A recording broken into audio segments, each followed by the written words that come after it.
dernier point bi monsieur le ministre pour waxtaan ci parce que dama gis barki démb mu arrivé avec Pape Malick Ndour am lu mu wax ci benn point ñëpp ne Pape Malick lu mu wax lees waxuwul la est-ce que yow même gis-gis boobu moom nga am. dama la ne képp ku mun di doon muy Pape Malick Ndour ak ku mun di doon nga def des appels à l'insurrection je te fustige. ah mais c'est là. ku mun di doon boo defee appel à l'insurrection dama lay fustige.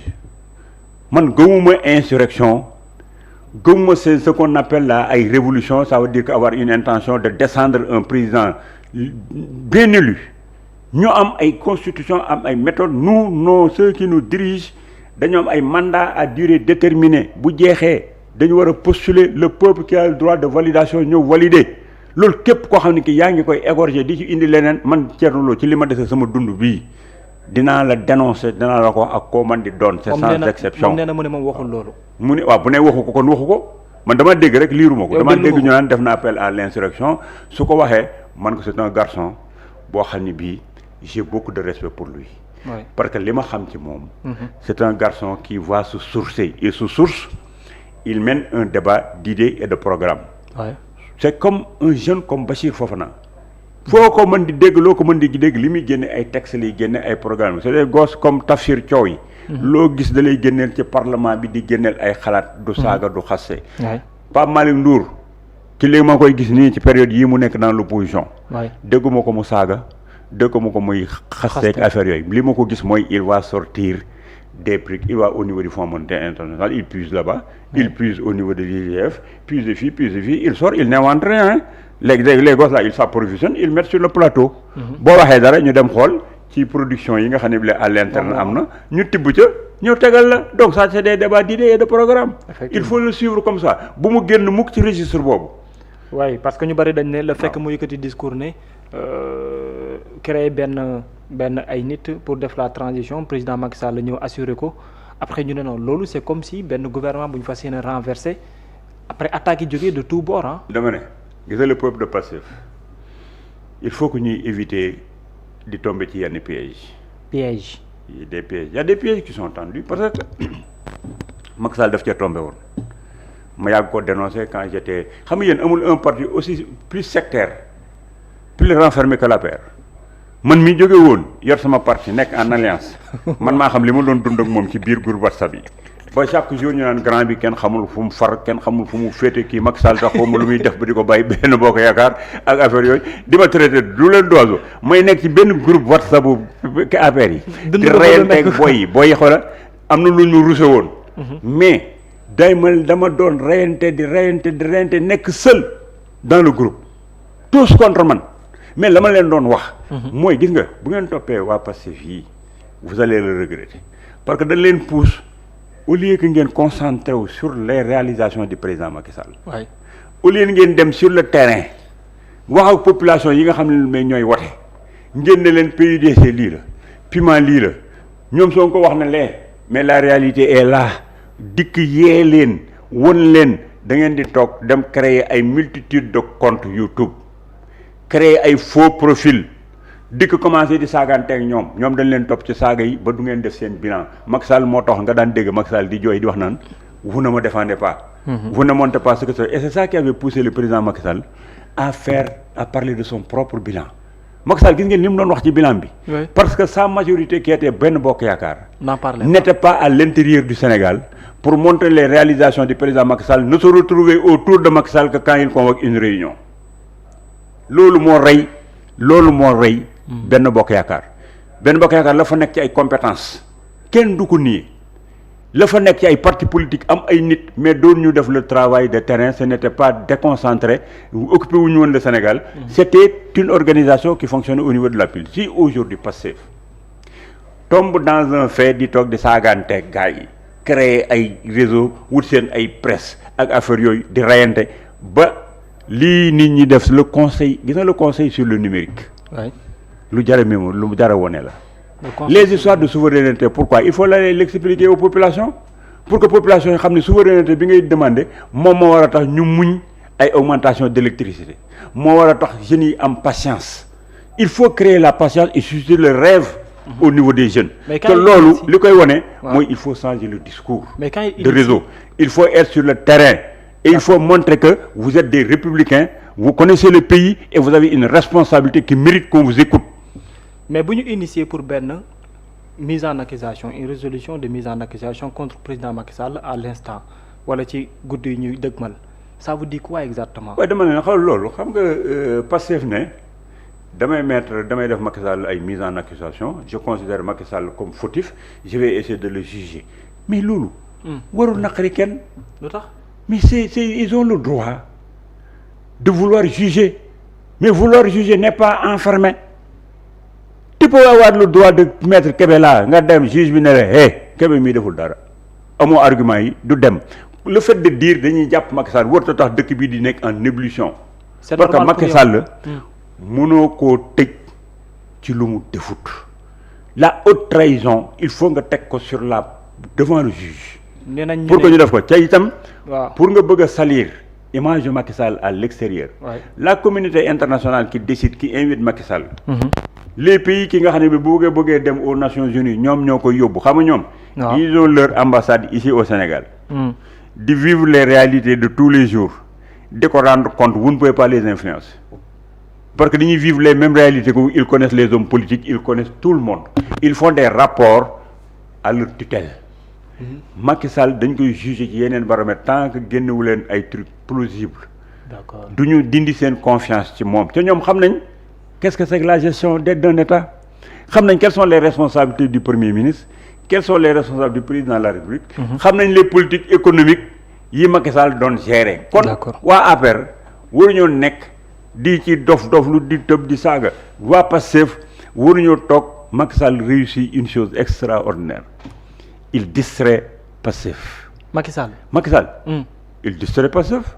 mais nga yaakaar quand Macky Sall fait le tour du monde il se fait inviter par ses amis il fait un livre mais kooku ça devait être une banalité il a été président de la République. kenn waru ko joxe importance. pour dama ne non nga ciy concentré wu yow yaa fi indi ay fixation tu en fais un élément de l'heure. est-ce que au détriment de ce que tu es en train de réaliser au détriment de ce que tu vas faire consommer au président Pastef a un problème de communication institutionnelle. ah bon oui. Pastef am nañ communication institutionnelle parce que suñu amoon communication institutionnelle des gens qui sont réels qui connaissent l'État. bu Macky dee dem di def son livre là. waaw ñoom ñu concentré sur Diomaye qui défendait les intérêts du Sénégal aux États-Unis ñu concentré sur ce que le Premier ministre était en train de faire dans le cadre des partenariats. dugal ko ci réseaux sociaux yi dugg ci biir quartier yi waxtaanee koog nit ñi détourner l'attention ne pas s'intéresser quand vous indexez Macky Sall topp ko yéen a orienté les regards vers Macky. ils ont fait vivre Macky et Macky est un très bon politicien. très structuré. lu mu mënul ci xeex. amul xeex bi muy xeexu projet la xeexu stratégie la il le mène très bien et ils ont affaire à quelqu'un qui ne tâtonne pas.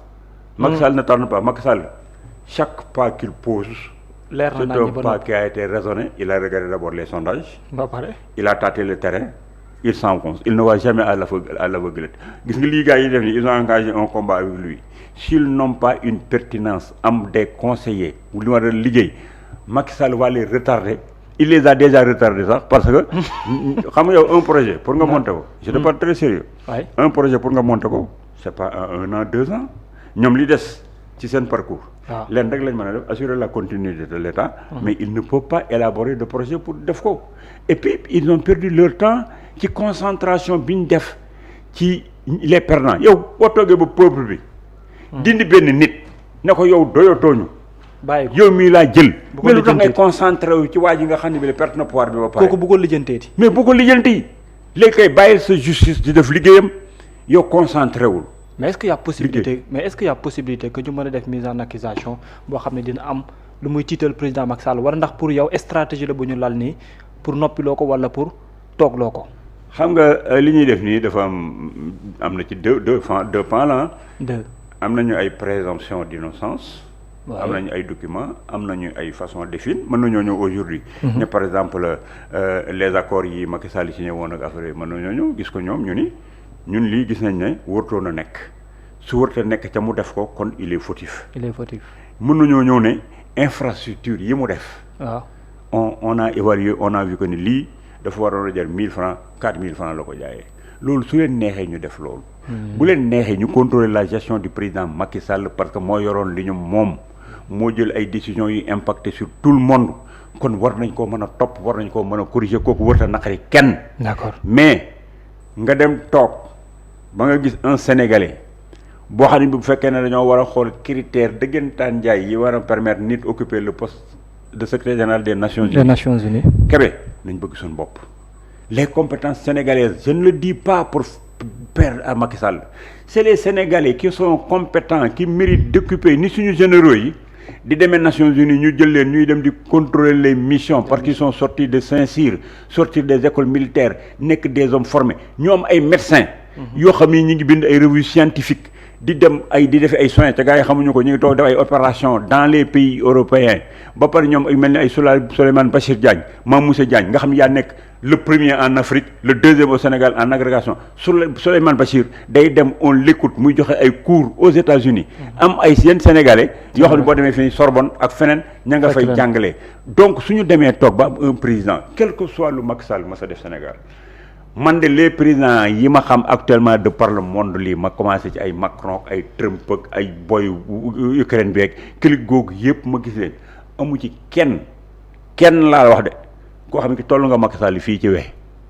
amul c'est-à-dire que c'est des pays c'est des présidents yu am ay chance yor de grande puissance nga xam ne bi la koboy boo fa jël ak kulun boo jël États-Unis maa nga teg ko France mu doxal ko parce que le système est assis mënoo koo perturber un coboy un charlot peut être président dans ces pays là-bas Sénégal rek moo demandé ngay jël président boo xam ne bi dafa jàng dafa structuré parce que c'est un pays qu'il faut faire kooku borom xam-xam moo ko mën a def ce garçon qui circule c'est le Macky Sall que je connaissais c'est le Macky Sall avec qui j'avais des convergences.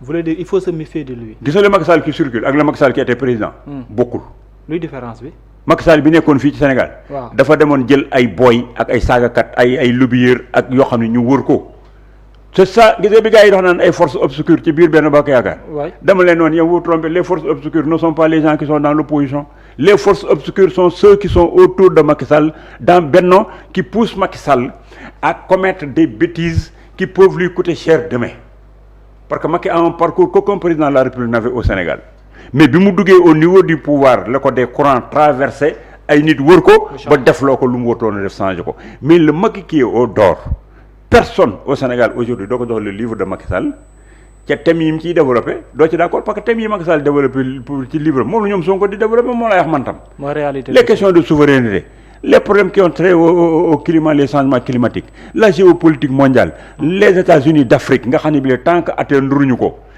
yéen vous les ñun man jàll naa ba pare les jeunes générations là vous êtes en sursis benn jour ngeen di xëy avec vos petits pays là vos frontières poreuses là vous n'avez pas d'armée avec le développement des nouvelles technologies gars yi toog xam nga les pays que vous voyez là xam nga les ressources minières dañuy épuiser wu te duñu renouveler wu moo tax États-Unis lu ngeen di wax rek États-Unis am na ko mais xam nga États-Unis day liggéey pour ces générations bëggul li mu yor mu épuisé wu léegi moo tax muy jël pétrole collé di jël yéen seen ressources minières yi mais bu ngeen toogoon ba ressources minières yi di jeex ngeen yor amu leen armée frontière poreuse yoru leen dara mais gars yi da ngeen dañ toog ñoom ñuy dee di leen bàyyi yéen ngeen dund xam lu ñuy def ñëw fi ne allez dégager dem jël Sangomar jël gaz ba jël lépp ngeen toog di jooy vous passez tout votre temps à pleurer parce que aujourd'hui vous êtes 50 et quelques États États-Unis nekk 50 et quelques États pourquoi aujourd'hui ne pas mettre les États-Unis d'Afrique ngeen am un marché de consommation am une armée kenn du leen yëpp jihadistes yi di bëgg